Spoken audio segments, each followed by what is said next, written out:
एक बहुत ही handsome limo driver था। बहुत सारी लड़कियां उसके पीछे पागल थी, तो जिंदगी के वो बहुत ही अच्छे मजे लेता था। पर एक बार एक लड़की से मिलता है और उसकी पूरी लाइफ चेंज हो गई थी। इसी एक थीम पर बेस्ड आज मैं आपको अल्फी 2004 की एक रोमांटिक हॉलीवुड मूवी एक्सप्लेन करने वाला हूँ।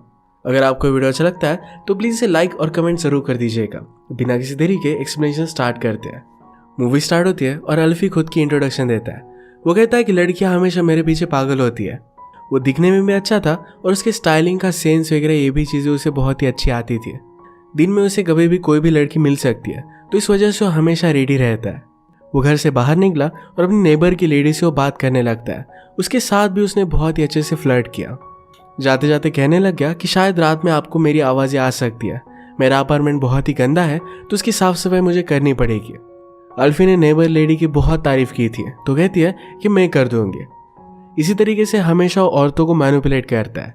थोड़े फार वैसे आने के बाद वो न्यूयॉर्क में आ गया, क्योंकि यहाँ पर हर टाइप की लड़कियां उसे मिल सकती थी। वो हमसे कहता है कि मेरी ज़्यादा ज़रूरतें नहीं है, खाना पीना हो जाए और कुछ लड़कियां मिल जाए, बस उतना ही उसे अपनी लाइफ से चाहिए। वो एक लिमोजिन का ड्राइवर था। आज रात भी वो एक मैरिड वुमन के साथ इंटीमेट हो जाता है, जिसका नाम था डोरी। वो कहता है कि डोरी और उसके हस्बैंड में बहुत टाइम से फिजिकल रिलेशनशिप नहीं है। एक तरीके से उनके मैरिज के लिए मैं हेल्प भी कर रहा हूँ। पिछले कुछ दिनों से एक दूसरे से मिल रहे थे। डोरी को अब लगने लग गया था कि शायद अल्फी के साथ जो उसका अफेयर है इसे अलग लेवल पर लेकर जाया जाए। वो अल्फी से कुछ कमिटमेंट चाहती थी। इसके बारे में अल्फी को पता चल गया। लड़कियों के बारे में ये सब चीज़ें अल्फी को हमेशा पता चल जाती है। नेक्स्ट वीक में डोरी उसे फिर से मिलना चाहती थी, तो अल्फी उसे मना कर देता है। उसने कहा कि मुझे बहुत काम है। अब इसके बाद उसे फिर से कभी भी कॉल करने नहीं वाला। आज रात ज़रा लेट हो चुका था। वो हमसे कहता है कि मेरे पास दो ऑप्शन है, एक तो मैं घर पर जा सकता हूँ, वरना मेरी गर्लफ्रेंड के पास एक बहुत ही अच्छा बात लूंगा, उसी के पास सो जाऊंगा। उसे जब भी ज़रूरत होती थी तभी उसके पास आता था। उसकी इस गर्लफ्रेंड का नाम था जूली। जूली उसे देखकर बहुत ही खुश थी। आज रात वो उसके साथ इंटीमेट होना चाहती थी, पर अल्फी कहता है कि आज मैं बहुत ही थक चुका हूँ। जूली समझ गई कि कुछ ना कुछ तो गड़बड़ है। वो अल्फी को ऑनेस्टली बताने के लिए गई थी कि आज रात वो कहा था, पर अल्फी उसे कुछ भी नहीं बताता। जूली ने कहा कि तुम इस तरीके से मेरा फ़ायदा नहीं उठा सकते। अल्फी को लगता था कि अगर उसने कमिटमेंट की तो उसकी लाइफ वहीं पर ख़त्म हो जाएगी। उसे फिर अपने पार्टनर की उंगलियों पर नाचना पड़ेगा। आज रात जूली ने उसे आई लव यू कह दिया, पर अल्फी सिर्फ उसे थैंक यू कहता है। इस बात से जूली को बहुत ही ज़्यादा बुरा लगा। वो चिल्लाने लग गए। तभी उसका बेटा उठकर आ जाता है। अल्फी को छोटे बच्चे बहुत ही ज़्यादा अच्छे लगते थे। वहाँ से फिर वो चला जाता है। अगले दिन वो अपने काम पर आया। उसका फ्रेंड जिसका नाम है मार्लोन, ये बहुत ही अपसेट था। उसकी गर्लफ्रेंड और उसके बीच में ब्रेकअप हुआ है। रात में 3 बजे उसके सामने गिड़गिड़ाने के लिए वो गया हुआ था, पर फिर भी उसने उसे माफ़ नहीं किया। एक्चुअल में मार्लोन और उसकी गर्लफ्रेंड की रिलेशनशिप बहुत ही अच्छी चल रही थी और मार्लोन को लगता था कि उसे कोई अच्छी मिल जाएगी। इसी वजह से उसने उसके साथ ब्रेकअप किया था। जब गर्लफ्रेंड लाइफ में रही नहीं, तब उसने रियलाइज़ किया कि उससे ही प्यार करता था। अल्फी इस तरीके की बहुत सारी रिलेशनशिप्स देखता है जिसमें लोग सिर्फ झगड़ते रहते हैं। उसका बॉस और उसकी वाइफ भी हमेशा झगड़ते रहते हैं, तो उसने कहा कि मैरिज अगर इसी तरीके से होगा तो उस पर वो बिलीव नहीं करता। अल्फी के साथ मार्लोन अपनी गर्लफ्रेंड को मनाने के लिए गया। यह एक लड़की अल्फी को पहचान लेती है। ये एक रात साथ थे, पर अल्फी उसे पूरी तरीके से इग्नोर कर देता है। इसके बाद वो आज रात फिर से जूली से मिलने के लिए आया। जूली उस पर बहुत ही ज़्यादा गुस्सा थी, क्योंकि उसे पता चल गया था कि अल्फी का किसी और लड़की के साथ अफेयर है। उसे आज रात अंदर नहीं आने देती। वो फिर से मार्लोन की गर्लफ्रेंड के पास आ जाता है, जिसका नाम था लोनेट। उसे समझाने की कोशिश करता है। कहता है कि मार्लोन तुमसे बहुत ही प्यार करता है, तुम्हें उसे और एक चांस देना चाहिए। ये दोनों फिर यहाँ वहाँ की बातें करने लग गए। म्यूजिक लगाकर लोनेट डांस करती है। अल्फी कहता है कि अगर इस तरीके का डांस मुझे आता तो मैं यहाँ पर नहीं होता, तुम्हें तो स्टार होना चाहिए। डांस करते करते एक दूसरे के करीब आ गए और वहीं पर इंटीमेट हो जाते हैं। सुबह होने पर अल्फी ने रियलाइज़ किया कि उसने कितनी बड़ी गलती कर दी है। इस तरीके से उसे अपने बेस्ट फ्रेंड को धोखा नहीं देना चाहिए था। काम पर आने के बाद मार्लोन अल्फी से कहता है, कल रात तुमने किया क्या? अल्फी अपना मुंह छुपाता हुआ घूम रहा था। मार्लोन उसे रोक कर कहता है कि मोनेट सुबह सुबह मेरे पास आई थी, उसने मुझे माफ़ कर दिया है और एक चांस देने के लिए रेडी है। वो इस सब के लिए बहुत ही थैंकफुल था। अल्फी ने कहा कि ये तो बहुत अच्छा है। मार्लोन कहता है कि मैंने उसे शादी के लिए भी पूछ लिया है और तुम मेरे बेस्ट मैन बनोगे। ये सब अल्फी को बहुत ही वियर्ड लगता है, पर फिर भी अपने आप से कहता है कि उसी की वजह से उसके फ्रेंड को उसकी गर्लफ्रेंड मिल गई। उसे लगा कि शायद उसने जो भी किया सही किया। आज जूली के बेटे का बर्थडे था। अल्फी को लगता है कि आज जो जूली को मना लेगा, पर वहां पर जाने के बाद उसने नोटिस किया कि जूली किसी और के साथ है। अब वो उसे मनाने के लिए कुछ भी कर नहीं सकता। अल्फी कहता है कि मुझे इन सब बातों से ज़्यादा कुछ भी फर्क नहीं पड़ता। वो गेम में फिर से वापस आने के लिए रेडी था। आज रात वो 2 लड़कियों से मिला और दोनों को घर पर लेकर जाता है। इंटीमेट होते वक्त अचानक से उसे कुछ प्रॉब्लम आ गई। वो आज रात कुछ भी परफॉर्म नहीं कर पाता। पूरे वीक में उसे अलग अलग लड़कियों के साथ चांस मिला, पर फिर भी किसी के सामने भी वो परफॉर्म नहीं कर पाता। डॉक्टर के पास आने के बाद डॉक्टर ने उसे पूछा, क्या तुम्हें साइकोलॉजिकल कुछ प्रॉब्लम आया? क्या किसी से तुम्हारी कोई बात हुई जिस वजह से तुम्हें बहुत ही अपसेट लगा होगा? एक्चुअल में अल्फी फिर से एक दिन जूली को मनाने के लिए गया हुआ था। जूली ने उसे कहा कि लाइफ से हमें अलग अलग चीज़ें चाहिए, तुम मेरे साथ सीरियस रिलेशनशिप नहीं चाहते। अल्फी को लगता है कि जूली पूरी तरीके से बदल चुकी है। उसे इस तरीके से अपने लाइफ से जाता हुआ देख उसे बहुत ही बुरा लगा था। शायद इसी वजह से उसे प्रॉब्लम आया था। डॉक्टर उसका प्राइवेट पार्ट चेक करते हैं और डॉक्टर के सामने सब कुछ सही से चल रहा था। डॉक्टर ने कहा कि सब कुछ वर्क कर रहा है, पर मुझे वहां पर एक लम्प लगा। ये लम्प कैंसर का हो सकता है। इस वजह से अल्फी बहुत ही ज़्यादा डर जाता है। वो जब घर पर आया तो लोनेट उसका वेट कर रही थी। उसे कहती कि मैं प्रेग्नेंट हूँ। ये बच्चा अल्फी का है या मार्लोन का, इसके बारे में उसे पता नहीं था। अगर लोनेट ने बच्चा होने दिया और ये वाइट निकल कर आता है तो मार्लोन हमेशा के लिए उसे छोड़कर चला जाएगा। उन दोनों को इस बच्चे को अबॉर्ट करना यही बात सही लगती है। हॉस्पिटल में जाकर फिर लोनेट अपने बेबी को अबॉर्ट कर देती है। जो भी सब अल्फी ने किया इसके लिए उसे बहुत बुरा लगता है। अगले दिन वो डॉक्टर के पास आया। उसके आज रिजल्ट आने वाले थे। वो बहुत ही ज़्यादा डरा हुआ था। वॉशरूम में एक ओल्ड मैन से मिलता है। ओल्ड मैन उससे बात करने लग गया और कहता है कि जब मैं तुम्हारी तरह यंग था तो हमेशा लाइफ से भागता रहता था। उसकी वाइफ हमेशा उसे कहती रहती थी कि उन्हें वैकेशन पर जाना चाहिए, पर ओल्ड मैन ने कभी भी इस पर ध्यान नहीं दिया था। पर एक दिन अचानक से उसकी वाइफ की डेथ हो गई। वो इस बात को बहुत रिग्रेट करता है। अपनी वाइफ को याद करते हुए वो उस वैकेशन पर जाकर आया था। वो अल्फी से कहता है कि लाइफ में 2 ही चीज़ें इंपॉर्टेंट है, किसी ऐसे पर्सन को ढूंढना जिससे तुम बहुत प्यार करो, उसके बाद हर एक दिन ऐसे जियो जैसे कि वो तुम्हारा आखिरी हो। अल्फी को स्टोरी सुनकर बहुत बुरा लगा था। ओल्ड मैन उसे कहता है कि मेरा कार्ड लो, अगर तुम्हें लाइफ में कोई भी प्रॉब्लम है तो मुझसे तुम डिस्कस कर सकते हो। अल्फी के टेस्ट का रिजल्ट आता है और उसे कुछ भी हुआ नहीं था। वो बहुत ही ज़्यादा खुश हो जाता है। अपनी लाइफ और बिजनेस इन सब के प्लान्स उसने बनाए थे। वो एक क्लाइंट को राइड देता है जिसमें एक बहुत ही ब्यूटीफुल सी एक लेडी थी जिसका नाम था लीज। ये उससे उम्र में ज़रा ज़्यादा थी, पर अल्फी को फिर भी वो पसंद आई थी।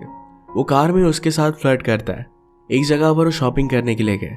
लीज के साथ जो आदमी था वो अल्फी को बाहर ही रुकने के लिए कहता है। अल्फी उसकी बात मानता नहीं और अंदर आ गया। लीज जो कपड़े ट्राई कर रही थी इसके बारे में अल्फी अपनी ओपिनियन देता है।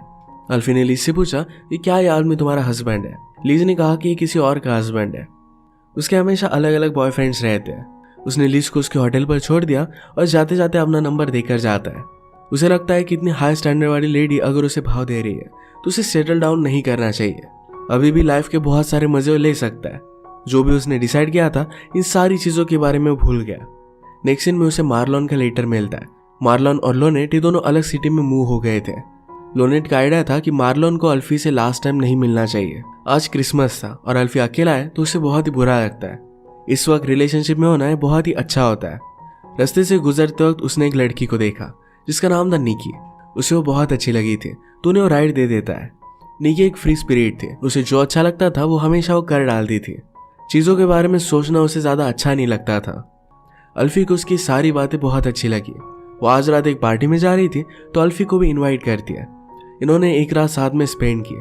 अल्फी को कोई भी रिलेशनशिप अच्छी नहीं लगती, पर निकी से पूछता है क्या तुम क्रिसमस के लिए मेरे साथ रुक सकती हो? निकी भी इस बात के लिए मान गई। ये अलग अलग प्लेसेस पर गए और अपना टाइम इन्होंने बहुत अच्छे से स्पेंड किया। ऐसे इनके बहुत सारे दिन गुजर जाते हैं। एक दिन पार्टी करते करते निकी अल्फी का ग्लास तोड़ देती है। अल्फी को रियलाइज होता है कि शायद इनकी रिलेशनशिप यही तक चलने वाली थी। इसके बाद निकी का गुस्सा बाहर आने लग गया था। वो छोटी छोटी चीज़ों पर गुस्सा हो जाती थी। इन दोनों में बहुत ही ज़्यादा फाइट होने लग गए। एक दिन वो अल्फी से पूछती है कि आज रात तुम कितने बजे घर पर आने वाले हो? अल्फी कहता है कि इस तरीके का क्वेश्चन उससे आना है बहुत ही ज़्यादा डेंजरस बात है। अब जल्द से जल्द उसे निकी से ब्रेकअप करना पड़ेगा। निकी उसे रोकने के लिए उसके सामने न्यूड हो जाती है, पर फिर भी अल्फी रुकता नहीं। अल्फी ने कहा कि वो बहुत ही अमेजिंग है। वो मुझे एक स्टैचू की याद दिलाती है। वो जब छोटा था तो उसकी स्कूल की ट्रिप में वो एक स्टैचू देखने के लिए गए हुए थे। अल्फी को उस लेडी का स्टैचू बहुत अच्छा लगा। उसे परफेक्ट लगता है, पर बाद में जब उसने उसे पीछे से देखा तो सारी इम्परफेक्शन दिख सकती थी। अब उसे लग रहा है कि निकी के जब वो बहुत ही पास आ चुका था तो उसके सारे इम्परफेक्शन उसे दिख रहे थे। इसके बाद वो तुरंत अपनी ओल्ड लाइफस्टाइल जीने लग जाता है। लीज के पास वो आ गया। ये दोनों ड्रिंक करते हैं और अल्फी ने लीज को एक बिजनेस आइडिया के बारे में भी बताया हुआ था। लीज को आइडिया बहुत ही अच्छी लगती है। एक्चुअल में लीज का एक ब्यूटी ब्रांड था। वो भी पहले बहुत ही पुअर थी और बाद में रिच बनी थी। लीज कहती कि तुम बहुत ही ब्रेव और एम्बिशियस हो, पर फिर भी थोड़ा सा कॉन्फिडेंस तुम में कम है। अल्फी कहता है कि तुम्हें ये बात कैसे पता। लीज ने कहा कि पहले मैं भी तुम्हारी तरह थी। इसके बाद ये दोनों इंटीमेट हो जाते हैं। अल्फी घर पर आया तो निकी ने अपनी गलती रियलाइज की थी। वो उसे कहती है कि अब मैं सब कुछ ठीक कर दूंगी। मुझे बताया कि मैं तुम्हें बहुत ही ज्यादा तंग कर रही थी। मैं मेरी मेडिसिन लूंगी और जरा अल्कोहल वगैरह इन सब से दूर रहूंगी। ये सब कहने के बावजूद अल्फी ने उसके साथ ब्रेकअप कर लिया। निकी इस बात से बहुत ही ज्यादा हर्ट हो गई थी। वो तुरंत उसके घर से चली जाती है। निकी के जाने के बाद अल्फी को बहुत अकेला महसूस होता है। उसे लगता है कि शायद ओल्ड मैन जो भी बात कह रहा था ये सब कुछ सही थी। वो फिर से रिलेशनशिप में रहने का ट्राई करने वाला है। वो एक दिन जाकर जूली को अप्रोच करता है क्योंकि उसके साथ उसकी रिलेशनशिप बहुत ही अच्छी थी। उसने कहा कि हमारे बीच में जो भी हुआ इसके लिए वो बहुत ही सॉरी है, पर अगर वो चाहती है तो दोनों फिर से रिलेशनशिप में आ सकते हैं। अगली मोमेंट में जूली का बॉयफ्रेंड वहां पर आ जाता है। अल्फी कहता है कि तुमसे मिलकर मुझे बहुत अच्छा लगा। अपने बेटे को मेरी तरफ से हाय कहना। इस तरीके से जूली को हमेशा के लिए उसकी लाइफ से जाता हुआ देख उसे बहुत बुरा लगता है। रात में वो अपने बॉस के पास आया तो बॉस बहुत ही ज्यादा रो रहा था। बॉस की वाइफ उसे छोड़कर चली गई थी, जिससे हमेशा झगड़ता रहता था। अल्फी को जब ये बात पता चली तो बॉस से कहता है कि तुम रो क्यों रहे हो, जाकर उसे फिर से पाने की कोशिश करो, उसके लिए फ्लावर्स लेकर जाओ, उसके लिए लेटर लिखो। बॉस ने कहा कि क्या ये सब चीजें काम करती है। अल्फी ने कहा कि मुझे तो लगता है कि शायद ये काम करेगा। लड़कियों को ये सब चीजें बहुत अच्छी लगती है। अल्फी फिर डिसाइड करता है कि उसे अपने फ्रेंड से मिलना है, तो डायरेक्टली लोनेट के पास वो आ गया। लोनेट ने कहा कि तुम्हें यहाँ नहीं आना चाहिए था। तभी अल्फी ने एक छोटी बेबी की आवाज सुनी। एक्चुअल में लोनेट ने उस दिन अबॉर्शन नहीं करवाया था। अल्फी बेबी देखता है तो ये उसका ही बेबी था। ये सब सिचुएशन पता चलने के बावजूद मार्लोन लोनेट के साथ रहा था। अल्फी ने रियलाइज किया कि उस दिन लोनेट के चेहरे से मुझे पता चल रहा था कि उसने अबॉर्शन नहीं करवाया, पर फिर भी मैंने उस बात पर ज्यादा ध्यान नहीं दिया। बच्चे को देखकर उसके आंख में आंसू आ गए थे। वो पूछता है कि क्या मैं कुछ कर सकता हूँ। लोनेट ने कहा कि जल्दी से यहाँ से चले जाओ वरना मार्लोन गुस्सा हो जाएगा। वो जाने लग गया तभी मार्लोन घर पर आ गया। अल्फी कहता है कि मैं कभी भी तुम्हें हर्ट नहीं करना चाहता था। मार्लोन कहता है कि तुम हमेशा यही करते हो, तुम हमेशा किसी को भी हर्ट नहीं करना चाहते पर कर देते हो। तुम्हारे एक्शन से बहुत ही ज्यादा घटिया होते हैं। अल्फी वहां से निकल जाता है पर रास्ते में वो बहुत रोया। उसने उस ओल्ड मैन को कॉल किया था। ये सारी सिचुएशन उसे समझा देता है। अल्फी को लग रहा था कि शायद वो हमेशा अकेला ही रहेगा, किसी भी रिलेशनशिप को निभा नहीं सकता। ओल्ड मैन ने कहा कि जो भी हुआ है तुम्हारे पास्ट की चीज है, अब तुम आगे क्या करोगे ये बहुत ही ज्यादा इंपॉर्टेंट है। तुम हमेशा अपनी लाइफ में चेंज ला सकते हो। अल्फी ने रियलाइज किया था कि लीज को बहुत लाइक करता है। उसके लिए फ्लावर्स लेने के लिए चला गया और जिस तरीके से उसकी पर्सनैलिटी थी उसी तरीके से अलग अलग फ्लावर्स उसने पिक किए। उसके पास आकर कहता है कि चलो मेरे साथ कहीं पर वैकेशन के लिए चलो। वहां पर उसे प्रपोज करने वाला था पर लीज कहती है मुझे जरा काम है। अल्फी ने कहा कि वीकेंड पर भी हम जा सकते हैं। लीज ने फ्लावर्स को देखा और उसे वो बहुत अच्छे लगे। वो कहती कि तुमने मेरा दिन बना दिया। लीज की बातों से अल्फी को रियलाइज हुआ कि उसे बाहर निकालने की कोशिश कर रही है। उसे पूछता है कि क्या कोई अंदर है। उसने अंदर देखा तो लीज किसी और आदमी के साथ थी। तो इस बात से बहुत ही ज्यादा हर्ट हो गया। वो कहता है कि मुझ में क्या कमी है कि तुम उसके साथ हो। लीज उसे बता नहीं रही थी पर अल्फी ने उसे बहुत फोर्स किया। तो कहती है उसका एज कम है। इस बात से अल्फी को बहुत ज्यादा बुरा लगता है। उसने कभी भी सोचा नहीं था कि लीज से इस तरीके से वो प्यार करेगा फिर भी उसे रिजेक्शन मिलेगा। वो एक ब्रिज पर था जहां पर उसे उसकी एक्स गर्लफ्रेंड मिलती है, जिसका नाम था डोरी। अल्फी कहता है कि मैंने तुम्हारे साथ जो भी किया है बहुत ही घटिया था, इसके लिए उसे सॉरी कह रहा था। वो कहता है कि मुझे समझ में नहीं आता कि अचानक से मुझे हो क्या जाता है। जब रिलेशनशिप में चीजें सीरियस होने लग जाती है तो वहां से मैं भाग जाता हूँ। डोरी ने कहा कि तुम्हें मुझे एक्सप्लेन करने की जरूरत नहीं है, सिर्फ अपने आप को पता चलने दो कि तुम क्या करते हो। उसके जाने के बाद अल्फी हमसे कहता है कि मेरे पास सब कुछ है, एक अच्छी जॉब है, एक अच्छी लाइफ में जी रहा हूँ। अभी भी मैं ज्यादा ओल्ड नहीं हूँ पर फिर भी मेरे पास पीस ऑफ माइंड नहीं है। लाइफ में पीस ऑफ माइंड ही सबसे ज्यादा इंपॉर्टेंट होता है।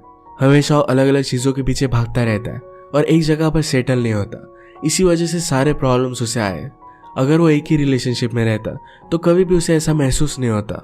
जिन भी लड़कियों के साथ वो रिलेशनशिप में था उन सारी लड़कियों ने अल्फी का बहुत ख्याल रखा था, पर अल्फी ने कभी भी उन्हें अच्छे से ट्रीट नहीं किया। उसे इन सब बातों का रिग्रेट होता है, पर अब वो एक अच्छी रिलेशनशिप पाना चाहता है और इसके लिए ट्राई करेगा।